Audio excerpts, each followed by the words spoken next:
ใจแฟนเจ้าอิลีน้องทั้งงามทั้งดีคือนี่ป่าน้อ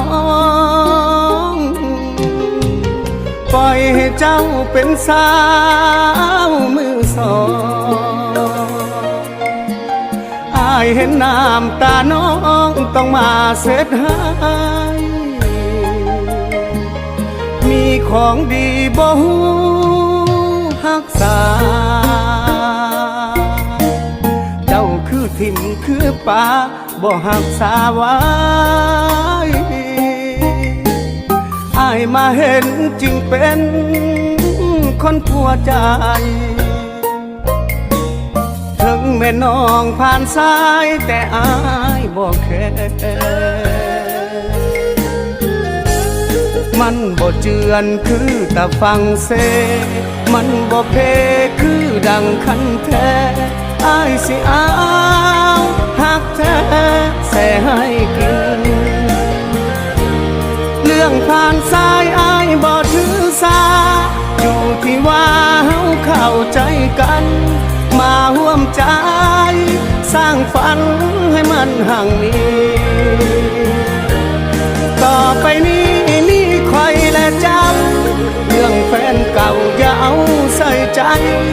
อายขอบอกเป็นคำสุดท้ายถึงน้องผ่านสายแต่อายบอกแค่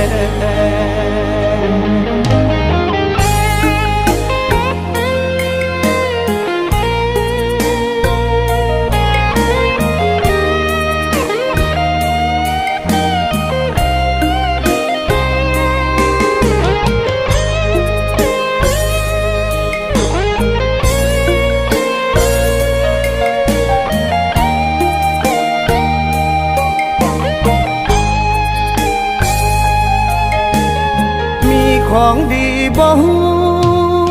รักษา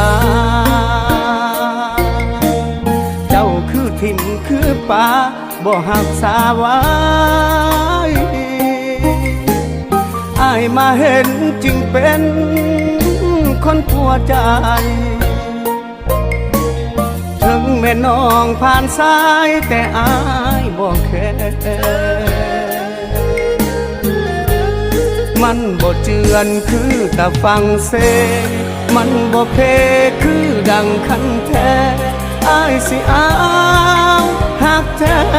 แส่ให้กินเรื่องผ่านสายอายบ่ถือสาอยู่ที่ว่าเฮาเข้าใจกัน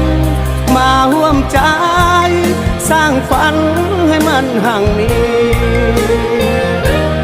ต่อไปนี้มีใครและเจ้าเรื่องแฟนเก่าอย่าเอาใส่ใจอายขอบอกเป็นคำสุดท้ายถึงน้องผ่านสายแต่อายบอกแค่เป็นแม่ห้างกะยาทะแม่อายบ่ได้แค่อดีตของน้อง